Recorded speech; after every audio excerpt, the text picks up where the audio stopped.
Baik, saudara-saudara, saya siang hari ini ingin membagikan satu pelajaran dari buku Esther. Tadi sudah disampaikan oleh Ibu Erawinta bahwa memang di dalam hidup ini ketika kita dalam keadaan susah, sedih, tertindas, ada rasa takut, tidak berdaya, depresi, kita butuh pertolongan. Dan tentu saja kalau kita percaya kepada Tuhan, kita minta kepada Tuhan, Tuhan tolong saya.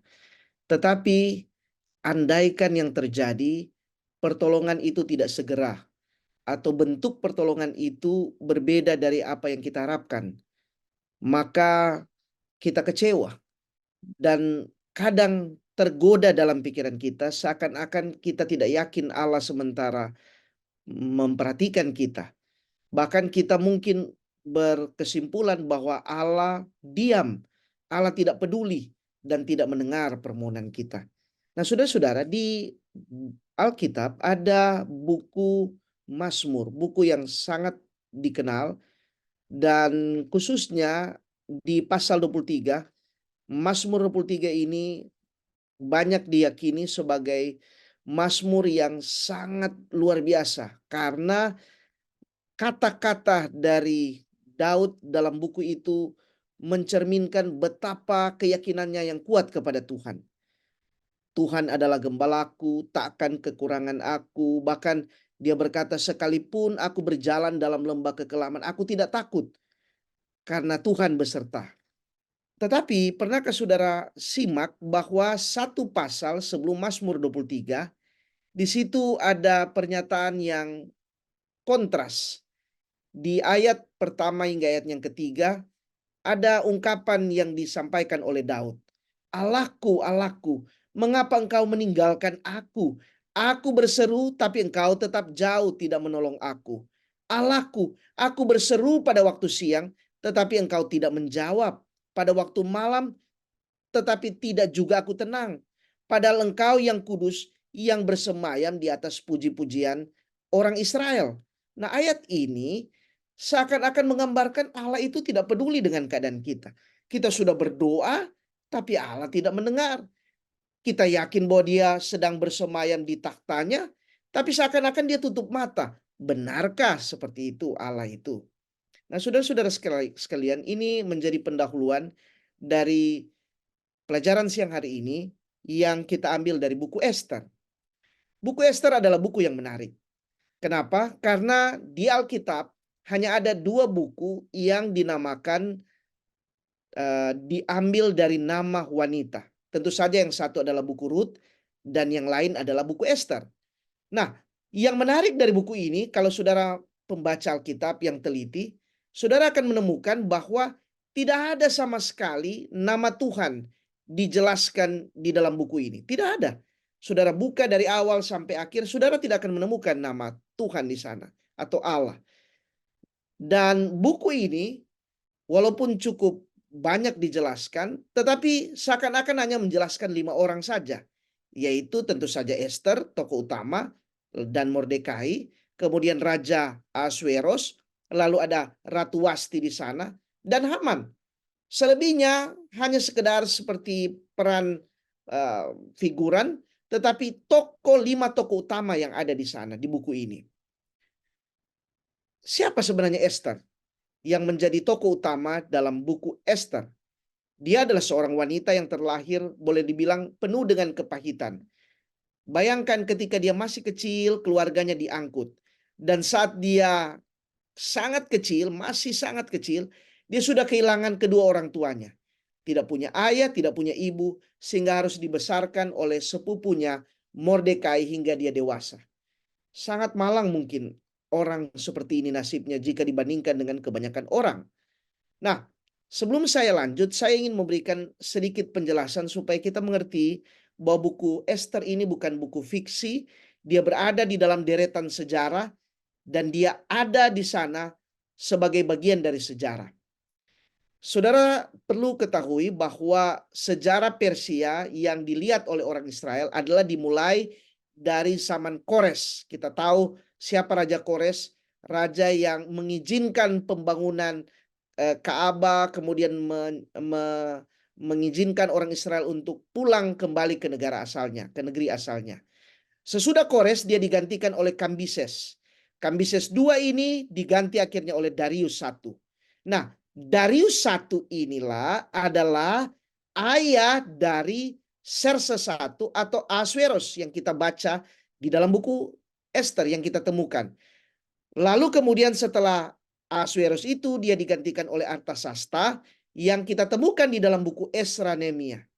Jadi kalau mau lihat dari urutan waktu, sebenarnya buku Ester itu sebelum buku Esra Nehemia. Tetapi yang kita dapati di dalam Alkitab adalah Esra, Nehemia, kemudian Ester, Ayub, dan kemudian Mazmur. Padahal kalau dari segi kronologis waktu, maka Ester duluan. Tapi kita tidak bicara itu. Yang kita bicara adalah kenapa muncul Ahasveros dan apa yang terjadi seputar kehidupan Ahasveros dan Persia di saat buku Ester ditulis. Seperti yang saya katakan tadi, ayah dari Ahasveros adalah Darius.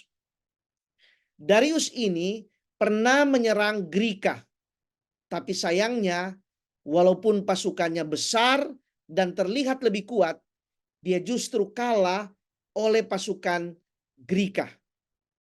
Pada waktu perang yang terjadi di sebuah daerah yang namanya Marathon, Darius kalah total sehingga dia tidak mampu lagi untuk menyerang sampai akhirnya dia meninggal. Nah, besar kemungkinan Darius ingin untuk menyerang kembali Grika, membalas dendam, tapi keburu dia sakit dan kemudian meninggal. Dan sejarah mencatat bahwa Ahasveros mencoba untuk membalaskan dendam ayahnya terhadap Grika. Tapi sebelum saya lanjut, saudara-saudara yang senang membaca nubuatan, kita tahu bersama apa yang sudah dijelaskan di dalam buku Daniel. Bahwa kerajaan Babylon akan digantikan oleh kerajaan Medo-Parsi. Dan Medo-Parsi pun tidak akan selamanya. Dia akan tumbang dan digantikan oleh Grika atau Yunani. Nah, pada waktu nubuatan ini disampaikan, pada waktu itu kerajaan Babylon masih berkuasa. Tetapi kita tahu faktanya bahwa akhirnya Babylon tumbang kepada Medo-Parsi. Dan di saat Medo-Parsi masih dalam keadaan jaya, maka Grika itu muncul. Saudara-saudara, sebelum saya lanjut, saya mau katakan bahwa jika nubuatan itu disampaikan, tidak pernah akan keliru. Tuhan selalu tepat waktu terhadap apa yang dia janjikan. Nah, jadi apa yang terjadi di zaman Ahasveros ini adalah ketika dia mengadakan pesta di pendahuluan buku Ester, itu sebenarnya adalah bagian dari kampanye Ahasveros untuk mengumpulkan pendukung-pendukung untuk meyakinkan mereka supaya kita sama-sama menyerang akan Grika. Jadi ini sebuah endorsement, ini sebuah kampanye yang sementara dilakukan oleh Ahasveros. Itu sebabnya dia buat pesta yang besar. Dan di dalam kisah yang kita temukan di buku Ester, disitulah saat pesta besar, dia meminta Wasti untuk tampil di hadapan pembesar-pembesar. Kita tahu ceritanya, tetapi saudara-saudara sekalian, Tuhan ketika menyampaikan sesuatu itu selalu tepat dan tidak pernah keliru. Bayangkan pada waktu akhirnya Ahasveros menyerang akan Grika. Ini mungkin berbeda dengan pertempuran-pertempuran modern karena sejarah mencatat Ahasveros menyaksikan langsung pertempuran itu. Bahkan dia duduk di singgasandanya. Sementara dia melihat kapal-kapal Persia menyerang akan Grika. Tetapi akhirnya dipukul balik.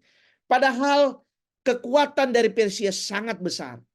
Itu sebabnya sebelum pertempuran terjadi, paman dari Ahasveros, Artabanus, sempat menasihatkan, jangan lawan Grika. Karena kita pasti kalah. Tetapi begitulah. Ahasveros begitu percaya diri, dia begitu arogan, tapi pada akhirnya dia tidak mampu. Benarlah buku Roma pasal 13 ayat 1-2 katakan, tiap-tiap orang harus takluk kepada pemerintah yang ada di atasnya. Sebab tidak ada pemerintah yang tidak berasal dari Allah. Dan pemerintah-pemerintah yang ada ditetapkan oleh Allah. Ketika Tuhan menetapkan Babylon, selesai Babylon, dia tentukan Medo-Parsi. Dan selesai Medo-Parsi, dia tentukan Grika. Walaupun Persia berusaha, tapi kalau Tuhan sudah menentukan, tidak ada yang bisa melawan. Amsal 16 ayat 18. Kecongkakan mendahului kancuran dan tinggi hati mendahului kejatuhan. Terlihat bahwa Ahasuerus yang arogan, yang gagah itu ternyata tidak apa-apa ketika dia berhadapan dengan fakta bahwa Allah sementara mengatur segala sesuatu. Nah, ini kira-kira pendahuluan dari buku Ester yang tidak tertulis di dalam buku Ester. Jadi kita tahu kenapa pesta itu diadakan dan kita tahu siapa Ahasuerus dan bagaimana keadaan Persia pada waktu itu. Sekarang kita datang kepada satu tokoh yang cukup dominan di dalam buku Ester selain Ester dan Mordekai, yaitu Haman. Haman barangkali kita bisa melukiskan sebagai seorang yang berperan antagonis. Ester 3 ayat 6 katakan begini. Jadi Haman mencari ikhtiar memunahkan semua orang Yahudi, yakni bangsa Mordekai, di seluruh kerajaan Ahasuerus. Menarik, kok ada seorang seperti ini yang punya keinginan kuat untuk membasmi satu bangsa? Ada apa? Dan saudara-saudara, sering ketika kita membaca Alkitab, kita melewatkan begitu saja. Seakan-akan ini bukan informasi yang penting untuk disimak. Tetapi izinkan saya hari ini untuk membagikan beberapa fakta. Sebelum saya membagikannya, memang jika dilihat dari apa yang orang banyak mengerti tentang orang Yahudi, barangkali boleh saya katakan sejarah mengatakan bahwa orang Yahudi adalah orang yang keras kepala, suka melawan, tidak mau diatur, dan memang itu berulang-ulang kali terjadi. Saudara tahu bahwa tahun 31 sebelum Masehi ada cerita di mana orang Israel pernah saat itu diserang oleh orang Roma. Gantinya mereka menyerah, mereka justru bersembunyi di satu tempat yang namanya Masada. Orang Roma sudah memberikan kesempatan, sudahlah menyerah kalian. Sebab kalau kalian menyerah, kami akan memberikan kesempatan untuk hidup. Justru mereka melawan. Mereka sembunyi di satu tempat yang namanya Masada. Dan cukup panjang ceritanya, tetapi sejarah mencatat waktu itu mereka tidak mau menyerah. Gantinya menyerah, mereka akhirnya bunuh diri massal. Tercatat ada 960 orang mati di tempat itu. Hanya karena tidak mau menyerah. Dan apa yang mereka lakukan? Mereka bunuh diri meminum racun. Dan saudara tahu, sejarah akhirnya bisa menulis ini, mencatat ini oleh karena ada seorang ibu dan anaknya yang masih menyusui. Dia tidak rela untuk minum racun. Sehingga dari dialah diceritakan bagaimana kekerasan hati orang Yahudi di tempat itu pada saat itu, yang lebih memilih minum racun daripada menyerah. Kira-kira 100 tahun kemudian, kejadian yang sama terjadi pada waktu tembok Yerusalem yang megah itu dan Ka'bah yang begitu indah itu diserang oleh Titus. Titus mengatakan menyerah saja, tapi orang Israel keras kepala. Dan apa yang terjadi? Di tempat itulah terjadi pembantaian. Dan buku Kemenangan Akhir ceritakan berdasarkan catatan Yosefus bahwa darah orang Israel yang mengalir dari Ka'bah itu seperti aliran sungai. Mereka memilih lebih baik mati di situ daripada menyerah. Mereka percaya bahwa Tuhan akan lindungi mereka, tapi Tuhan tidak melindungi. Yang terjadi adalah Ka'bah Yerusalem dirusakkan dan tembok-tembok itu dihancurkan. Hari ini kalau saudara ke Yerusalem, masih ada sisa-sisa di mana orang Israel mencoba menyusun kembali. Mereka menyebutnya tembok ratapan. Oleh karena di tempat itu mereka meratapi masa lalu. Tetapi sesungguhnya mereka tidak sadar bahwa mereka keras kepala. Kira-kira hampir 60 tahun kemudian, hampir 70 tahun kemudian, juga pernah diserang pada zaman Simon Bar Kosiba. diminta lagi menyerah. Tapi mereka tidak menyerah. Dan akibatnya 580 orang, 580.000 orang mati percuma. Sekali lagi, membaca sejarah Yahudi adalah membaca orang yang keras kepala. Tetapi dalam kasus ini sedikit berbeda. Di tahun 39 sampai 45, ada 6 juta orang Israel atau umat Yahudi yang mati di Eropa, yang disebut dengan peristiwa Holocaust, di mana kebanyakan mati di kamp-kamp konsentrasi oleh karena kebencian dari bangsa Jerman. Apa yang saya mau jelaskan kepada saudara di pendahuluan adalah dari waktu ke waktu orang Israel seperti orang yang sangat dibenci. Hari ini terjadi peristiwa di Palestina dan Israel. Kita bisa membayangkan bagaimana kebencian orang terhadap Israel ini dari waktu ke waktu. Nah, pertanyaan, mengapa ada orang seperti Haman yang begitu membenci orang Yahudi sehingga berniat untuk memusnahkan seluruh orang Yahudi? Andaikan pembunuhan terjadi atas etnis Yahudi pada saat itu, sekali lagi Esther mungkin barangkali adalah orang yang paling pahit. Karena dia tidak hanya sudah kehilangan ayah ibunya, dia pasti akan kehilangan Mordekai sepupunya, juga dia akan kehilangan orang-orang sebangsanya. Sangat menyedihkan. Dan ini semua oleh karena satu orang Haman. Nah, kenapa Haman seperti itu? Saudara tahu, ada sebuah komentar yang diambil dari catatan Josephus. Seventh Day Adventist Bible Commentary, dia bilang begini, bahwa Haman itu sebenarnya adalah keturunan dari Agag. Nah, siapa Agag ini? Kalau saudara membaca Alkitab, maka Agag ini adalah raja orang Amalek. Ketika saudara membaca sejarah orang Amalek, maka kita tahu bahwa dari dulu, dari zaman Musa, Tuhan sudah bilang musnahkan akan orang Amalek. Tetapi kita tahu bahwa Amalek itu tetap bertahan. Oleh karena orang Israel tidak mendengar apa yang Tuhan katakan. Ketika Tuhan katakan musnahkan, mereka membiarkan hidup. Nah, di dalam sejarah kita ketahui bahwa pada waktu zaman Saul, kembali Tuhan meminta supaya musnahkan orang Amalek. Tapi apa yang terjadi? Raja Saul sempat membiarkan orang Amalek, khususnya Raja Agag ini, untuk tidak dibinasakan. Bahkan dia ambil harta-hartanya dan kemudian dia pelihara. Dan kemudian akhirnya Samuel datang, dia lihat ini, dan kemudian dia mencincang akan Agag itu di hadapan Tuhan dan di depan orang Israel. Nah, saudara tahu, rupa-rupanya ada keluarga dari Agag yang sempat meloloskan diri. Dan kurang lebih 400 tahun kemudian, pada generasi yang ke-16, disitulah hidup Haman, yang di waktu yang sama hidup bersama Mordekai, hidup bersama Israel atau orang Yahudi, hidup bersama Esther di daerah kekuasaan Persia. Disinilah kita mungkin boleh mengerti satu hal, bahwa di Alkitab ketika Tuhan katakan musnahkan, itu harus musnahkan. Kenapa? Bukan karena Tuhan kejam, tetapi Tuhan menghindarkan umatnya dari kejadian-kejadian yang berbahaya yang mungkin menjadi ancaman bagi umatnya di kemudian hari. Dan ini adalah salah satu bukti. Andaikan waktu itu dimusnahkan lebih cepat, maka tidak ada keturunan dari Agag itu yang bisa hidup dan menjadi ancaman yang berbahaya bagi orang Israel. Tapi sudahlah, itu sudah terjadi.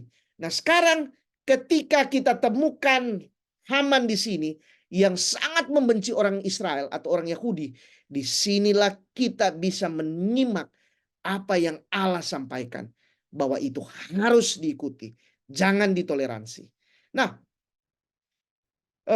kita tahu bagaimana akhirnya perjalanan orang Israel yang dari waktu ke waktu dibenci. Di zaman orang Israel, di zaman Adolf Hitler, itu sempat dimusnahkan. Tapi kita tidak bicara ini detail di sini. Yang saya ingin saudara dan saya pikirkan di sini adalah, andaikan saudara dan saya adalah termasuk kelompok orang Yahudi pada waktu itu, kemudian mendengar bahwa Haman akan rencanakan pemusnahan massal terhadap etnis kita, Katakanlah kita bagian dari orang Israel, atau katakanlah kita berasal dari etnis Yahudi pada waktu itu. Pertanyaannya adalah, apakah pandangan kita tentang Allah? Apakah kita memandang Allah itu baik? Allah itu suka memperhatikan, suka menolong? Saya sekali lagi mengatakan, buku Esther adalah buku yang tidak ada sama sekali disebut nama Tuhan. Di dalam buku itu seakan-akan dari peristiwa yang berlangsung dari awal buku ini sampai akhir, Allah nampak seperti seakan-akan sedang bersembunyi dan tidak nampak sama sekali. Tetapi pertanyaan, apakah benar Allah itu bersembunyi dan berdiam diri ketika Esther dan Mordekai sedang terancam? Di mana Allah itu sesungguhnya? Apakah Allah tidak peduli dengan keadaan umatnya? Saudara-saudara sekalian, saya mau katakan, jangan terburu-buru menarik kesimpulan tentang Allah pada waktu pekerjaannya sementara berlangsung, atau pada waktu dia sementara merencanakan sesuatu. Jangan. Tidak usah kita menyimpulkan sesuatu yang sedang dikerjakan oleh Allah. Kenapa? Karena Allah punya agenda, punya cara tersendiri. Dan biarkan dia tuntaskan pekerjaannya. Saudara-saudara, kenapa? Karena Roma 8 ayat 28 katakan, kita tahu sekarang bahwa Allah turut bekerja dalam segala sesuatu. Allah turut bekerja. Dan apa yang dia kerjakan untuk mendatangkan kebaikan bagi umatnya. Ini yang harus kita mengerti. Kita tahu cerita di dalam Alkitab. Bagaimana Yusuf. Kalau seandainya kita cepat-cepat atau terburu-buru menyimpulkan Tuhan, pada waktu Yusuf sedang ditaruh di sumur, atau pada waktu dia sementara dibawa ke Mesir sebagai budak, atau pada waktu dia sementara berada di dalam penjara, walaupun dia tidak bersalah, dan kemudian kita membuat kesimpulan tentang Allah, saya bisa pastikan kita akan keliru menyimpulkan tentang Allah. Kenapa? Karena pekerjaan Allah belum selesai pada waktu itu. Sekali lagi, biarkanlah agenda Tuhan, rencana Tuhan itu terjadi dan selesai. Baru kemudian kita mendapatkan kesimpulan yang jelas tentang Allah. Jangan terburu-buru mengambil kesimpulan. Saudara-saudara, kembali kepada Esther dan Mordekai. Kalau mereka terburu-buru memberikan kesimpulan tentang Tuhan, pada waktu mereka mendapatkan ancaman, saya rasa mereka akan salah menyimpulkan tentang Tuhan. Jadi sangat berbahaya kalau kita terburu-buru dan tidak mengenal dengan jelas tentang Allah itu. Saya mau membagikan satu kisah yang terjadi di Jawa Timur tempat saya tinggal di tahun 2007 yang silam. Sudah tahu pada waktu itu ada seorang ibu punya 3 orang anak. Ibu ini adalah seorang Kristen. Namanya Junania Mercy. Pada waktu itu ibu ini kelihatan baik-baik saja. Dia punya seorang suami, suaminya adalah seorang pengusaha jual beli mobil. Keluarga ini terlihat baik, tidak ada masalah apa-apa. Anak-anaknya sekolah dengan baik. Hari itu semuanya tampak normal. Anak-anaknya sekolah seperti biasa, kemudian pulang. Tetapi orang tidak bisa menyangka apa yang ada di dalam benak ibu ini. Sore itu atau malam itu setelah anak-anaknya pulang, seperti biasanya menjelang tidur, ibu ini menyuruh anak-anaknya untuk mandi, kemudian ganti pakaian, kemudian semua memakai piyama, siap untuk tidur. Dan seperti biasanya sebelum tidur, anak-anak itu ibunya akan selalu memberikan mereka susu untuk diminum. Malam itu sebelum mereka beristirahat, ibu ini seperti biasa dia berikan susu kepada ketiga orang anaknya. Tapi tanpa diduga oleh anak-anak ini, rupa-rupanya dalam susu itu, ibu ini sudah menaruh potasium, racun potasium di setiap gelas dari anak-anak itu. Kemudian pada waktu anak-anak ini minum akan susu itu, anehnya ibu ini dengan tenang syuting keadaan itu. Dan kemudian setelah anak-anak ini selesai minum, tiba-tiba satu persatu mulai terkapar. Dan itu di-syuting oleh ibu ini. Dan setelah memastikan ketiga anaknya tidak bernyawa, ibu ini pun akhirnya meminum racun yang sama. Dan ia pun akhirnya meninggal. Keesokan harinya heboh. Karena di rumah itu ditemukan ada 4 jenazah. Orang bingung. Dan kemudian tidak mengerti kenapa ibu ini membuat keputusan seperti ini. Ibu ini adalah orang Kristen. Sampai akhirnya mereka temukan ada secari kertas. menjelaskan tentang apa yang terjadi sesungguhnya. Rupa-rupanya benar kelihatan seperti normal keadaan, tapi ada sesuatu yang terjadi. Suaminya mungkin sementara gagal bisnis sehingga tidak bisa menopang secara finansial terhadap keluarga ini. Kemudian sementara itu ibu ini berpikir bahwa hanya dia seorang diri yang berjuang untuk keluarganya. Anaknya yang satu sementara sakit, dia kalut, stres. Dia tidak punya lagi pikiran. Dia tidak lagi memandang kepada Tuhan. Yang dia pikir adalah bagaimana dia menyelesaikan dengan caranya. Dan yang terjadi adalah dia bunuh diri dan dia sertakan juga anak-anaknya untuk mati bersama-samanya. Saudara-saudara, andai ibu ini yakin bahwa Tuhan bekerja, andai dia tahu bahwa ada Tuhan, tapi sudah terjadi. Saudara-saudaraku, banyak kali kita gagal, putus asa. Oleh karena kita gagal mengenal Allah dengan sempurna. Sehingga salah kita akhirnya memberikan kesimpulan tentang Tuhan. Dan akhirnya barangkali kita mengakhiri hidup dengan tragis. Alkitab berkata di dalam Hosea pasal 4 ayat 6. Umatku binasa karena tidak mengenal Allah. Sebaliknya, Paulus yang berulang kali menderita, bahkan mati dengan cara yang menyedihkan oleh karena imannya. Paulus berkata, aku tahu siapa aku percaya dan aku yakin bahwa dia berkuasa memelihara apa yang telah dipercayakannya kepadaku hingga pada hari Tuhan. Semua datang dari cara kita berpikir tentang Tuhan. Saudara-saudara sekalian, kembali kepada buku Ester. Nah, saya dan saudara akhirnya beruntung. Sekalipun mungkin kita tidak temukan ada kata atau nama Tuhan dalam buku Ester, tapi ada aksi yang mungkin kita bingkai di sana. Ketika Ester pasal 4 ayat 16 mencatat bahwa di situasi yang kalut itu Ester berpuasa. Dia minta juga dayang-dayangnya berpuasa. Dia suruh juga Mordekai berpuasa. Dan dia minta juga kepada Mordekai untuk sampaikan kepada seluruh orang Yahudi berpuasa. Atau dengan kata lain, berdoa dengan sungguh-sungguh. Pertanyaannya, kepada siapa mereka berdoa? Kepada siapa mereka meminta pertolongan? Sudah pasti kepada Tuhan. Saudaraku, Yakobus pasal 5 ayat 16 berkata, doa orang benar bila dengan yakin didoakan sangat besar kuasanya. Nah sekarang, andaikan Ester tidak menyuruh orang berpuasa. Andaikan orang-orang yang disebutkan di dalam buku Ester 4 ayat 16 ini tidak berpuasa. Apa yang terjadi? Saya ulangi lagi. Buku Ester sama sekali tidak menulis tentang Allah. Ini sama sekali berbeda dengan buku-buku lainnya di dalam Alkitab. Tetapi sesungguhnya buku ini memiliki pesan bahwa terkadang mungkin Allah itu seperti nampak bersembunyi. Bukan berarti Allah itu tinggal diam dan tidak melakukan apa-apa terhadap umatnya yang pada waktu itu sedang tidak berdaya.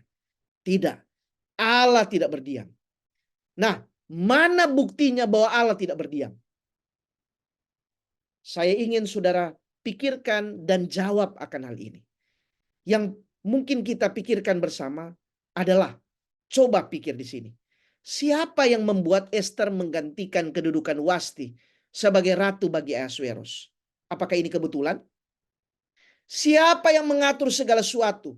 Sehingga ketika Mordekai mengetahui suatu persengkongkolan yang jahat dari Bigtan dan Teres seperti yang tertulis di dalam buku Ester, dua orang sida-sida raja itu, sehingga pembunuhan mereka rencanakan gagal. Siapa yang mengatur itu sehingga Mordekai tahu? Apakah ini kebetulan? Dan siapa yang membuat hingga gara-gara perbuatan Mordekai itulah maka dia justru dihormati di saat Haman justru berharap dia yang dihormati? Siapa yang atur itu? Apakah ini kebetulan? Lalu siapa yang mengatur sehingga ketika Ester menghadap raja yang bukan pada waktunya, tapi justru raja melihat Ester dan kemudian akhirnya memperkenankan Ester untuk berbicara kepada raja? Apakah ini kebetulan? Siapa yang mengatur sehingga ketika Ester membuat 2 kali pesta, dan di 2 kali pesta itu raja dan Haman selalu hadir di sana? Dan siapa yang mengatur waktu dengan tepat sehingga ketika Ester mengadukan perihal Haman, Raja langsung percaya dan segera memutuskan hukuman untuk Haman. Siapa yang atur ini? Apakah ini kebetulan? Dan saudaraku, siapakah yang mengatur sehingga tiang gantungan yang dipersiapkan Haman untuk Mordekai justru akhirnya menjadi tiang gantungan bagi dirinya sendiri? Apakah ini kebetulan? Saudara-saudaraku, tidak ada yang kebetulan. Pengkhotbah pasal 3 katakan Allah membuat segala sesuatu indah pada waktunya. Segala sesuatu ada masanya, ada waktunya, dan tidak ada yang kebetulan. Saya ulangi lagi. Dalam buku Ester, Allah seperti nampak tersembunyi, sangat pasif, sangat samar. Tapi sesungguhnya dia ada di sana. Dia hadir dalam kehidupan dan dia turut serta dalam segala sesuatu untuk mendatangkan kebaikan bagi Ester dan bangsanya. Saudara-saudara sekalian, apakah Allah bersembunyi? Apakah semua yang terjadi itu serba kebetulan? Saya harus tegaskan di sini. Dalam konteks rencana dan pekerjaan Allah, tidak ada segala sesuatu yang kebetulan. Itu juga berlaku dalam kehidupan kita. Berlaku dalam kehidupan saya dan saudara. Bukan kebetulan kita mendengar khotbah hari ini. Bukan kebetulan kita mendengar Bu Pitlin berbicara. Bukan kebetulan kita terhubung dalam Zoom ini. Ada maksud Tuhan di sana. Segala sesuatu yang menyangkut umat Allah itu ada di tangan Allah. Yang walaupun nampak tersembunyi, tidak jelas, tidak dimengerti, tapi Allah bekerja di sana. Perlu waktu, perlu meditasi, perlu konsentrasi untuk melihat Allah di balik segala peristiwa. Saudara-saudara, buku Ester juga memberikan pesan yang kuat bahwa di atas segala perbuatan manusia yang kelihatan mungkin sudah mantap, sudah yakin dengan apa yang direncanakan, sudah sangat bagus, sangat baik. Tapi apapun yang direncanakan oleh manusia, dia tidak bisa melampaui pekerjaan Allah. Apa yang kurang dari taktik, strategi, dan rencana dari Haman? Semuanya sudah teratur. Apa yang kurang dari apa yang diatur oleh Haman untuk rencana pembunuhan terhadap orang Israel? Semuanya teratur dengan baik. Tapi sekali lagi di atas segala kuasa yang ada pada manusia, ada kuasa Allah yang bisa mengatur. Dan di atas segala kegelapan yang dihadapi oleh manusia, jangan lupa ada Allah yang bisa menerobos kegelapan itu dan mempersiapkan pertolongan untuk umatnya. Bayangkan, hari itu gelap bagi Ester, Mordekai, dan seluruh bangsa Yahudi. Karena mereka tahu tidak ada yang bisa mereka lakukan. Tapi Allah melihat di kegelapan yang pekat itu. Satu kali di satu negara bagian di Amerika Serikat, ada satu rumah yang bagus sekali terbakar. Pada saat kejadian itu berlangsung, dengan cepat sang ayah dan beberapa anaknya juga ibu cepat-cepat lari keluar dari rumah itu. Mereka berusaha untuk secepatnya keluar, menghindar jangan sampai mereka ditimpa rumah itu dan mati di dalam kebakaran. Tapi setelah mereka berada di luar, mereka sadari bahwa ada anak mereka yang masih kecil yang sementara ada di dalam. Tiba-tiba dalam keadaan panik, sang ayah berteriak, "Nak, turun, loncat nak, loncat nak."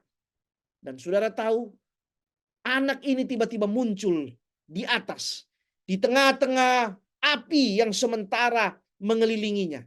Anak ini tidak ada pilihan lain. Kalau dia harus turun mengikuti jalan yang biasa, pasti dia akan terbakar di dalam. Tapi kalau dia loncat, itu sangat tinggi. Tapi ayahnya katakan, "Loncat nak, loncat." Kemudian terdengar suara anak itu, "Ayah, aku tidak bisa melihat ayah." Tapi ayah ini kembali katakan, "Loncat nak, loncat." Anak ini tetap ketakutan, "Ayah, aku tidak bisa melihat ayah." Tetapi akhirnya dia mendengar kata-kata ayahnya ini. Dan kata-kata ini meyakinkan dia. Ayahnya berkata begini, "Nak, Engkau mungkin tidak bisa melihat ayah, tapi ayah bisa melihatmu dengan jelas. Loncatlah, loncatlah. Ayah akan menangkapmu. Seketika itu juga anak itu dengan berani dia loncat dari atas dan kemudian ayahnya berhasil menangkap anak ini. Saudara-saudara sekalian, anak ini jelas tidak bisa melihat ayahnya. Dia tertutup dengan asap yang tebal, api yang terang yang menyilaukan matanya. Dia tidak bisa melihat dengan jelas apa yang terjadi atau apa yang ada di bawah. Dia tidak bisa melihat ayahnya. Tapi perhatikan kata-kata ayahnya. Ayahnya bisa melihat dengan jelas. Saudara-saudaraku sekalian, dalam hidup ini, ketika kita sakit, ketika kita menderita, barangkali tidak ada orang yang bisa menolong kita.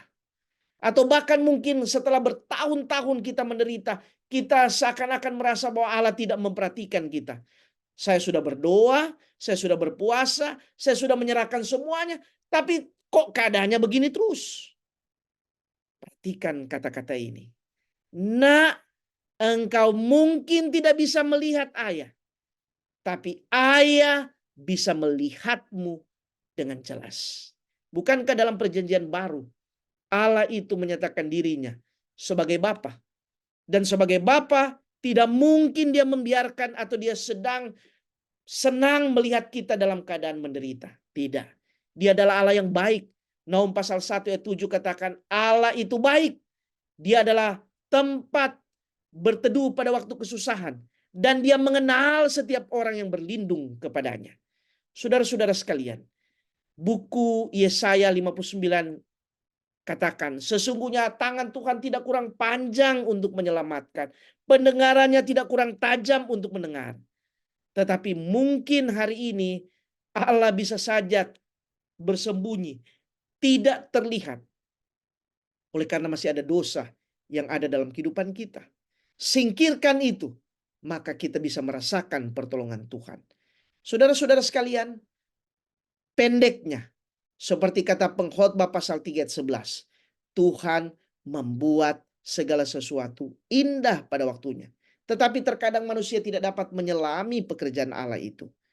Kembali ke buku Esther. Jika buku Esther diakhiri dengan pembunuhan massal atas etnis Yahudi, maka selain kisah hidup Esther benar-benar pahit, tetapi juga kita akan mendapatkan kesimpulan yang tidak enak tentang Allah. Bahwa Allah itu tidak peduli dengan umatnya. Saudara-saudara, tidak. Allah itu dengan mudah bisa menolong umatnya. Efesus pasal 3 ayat 20 katakan, bagi dialah yang dapat melakukan jauh lebih banyak daripada yang kita doakan atau kita pikirkan. Gampang bagi Tuhan. Sekali lagi, jika harus kita perhatikan apa yang penting dari buku Esther, perhatikan di dalam ayatnya yang ke-16 dari buku Esther pasal 4. Di mana di situ disebutkan Esther berpuasa, dayang-dayang Esther berpuasa, Mordekai berpuasa, semua orang Yahudi berpuasa. Jadi sesungguhnya buku Esther menampilkan orang-orang yang berserah kepada Tuhan itu tidak pernah mengalami kesedihan atau itu tidak pernah dikecewakan dengan iman mereka. Buku Esther menggambarkan bahwa sesungguhnya Allah tidak pernah diam ketika melihat umatnya sedang menderita. Saya tutup dengan kisah ini. Satu kali ada seorang anak yang masih kecil, kira-kira 3 tahun. Anak ini berjalan bersama-sama dengan ayahnya di satu pusat perbelanjaan. Pada waktu anak ini digendong oleh ayahnya katakan, nak, kamu selalu bersama dengan ayah ya. Jangan tinggalkan ayah karena ini banyak orang. Kalau kamu tinggalkan ayah, kamu lari, itu bisa rumit ceritanya. Jadi selalu biarkanlah ayah akan menggendongmu. Lalu ketika tiba di pusat perbelanjaan itu, anak itu lihat sana, lihat sini. Akhirnya dia tidak tahan, dia meminta papanya, papa, lepaskan saya ingin jalan. Karena dia terus meminta, akhirnya anak ini dilepaskan dan ia pun akhirnya dibiarkan oleh ayahnya ini bermain-main. Tapi karena masih kecil, anak ini tidak punya kontrol. Jadi dengan cepat dia lari tinggalkan ayahnya, lari ke satu tempat, lari ke sini, lari ke sana. Sehingga dia jauh dari ayahnya. Kemudian tiba-tiba lampu di pusat perbelanjaan itu padam. Pada waktu padam, anak ini bingung. Kok begini? Dia kemudian ketakutan. Dan kemudian dalam keadaan ketakutan, dia mulai berteriak, "Ayah, di mana engkau? Ayah, di mana?" Karena panik. Dia lihat semua keadaan gelap. "Ayah, di mana engkau?" Tapi tiba-tiba, sementara dia ketakutan, dia cemas, tiba-tiba dia rasa ada tangan yang memegang. Dia mulai teriak lebih kencang lagi, tapi tangan itu menutup mulutnya. Dia ketakutan, tapi tiba-tiba dia dengar bisikan dari belakang. "Shh, ayah ada di belakangmu. Ayah tidak meninggalkanmu. Diam, tenanglah." Ketika dia dengar suara ayahnya, dia sadar bahwa ayahnya persis di belakangnya. Dia pun akhirnya berdiam. Saudara-saudara sekalian, di dalam Alkitab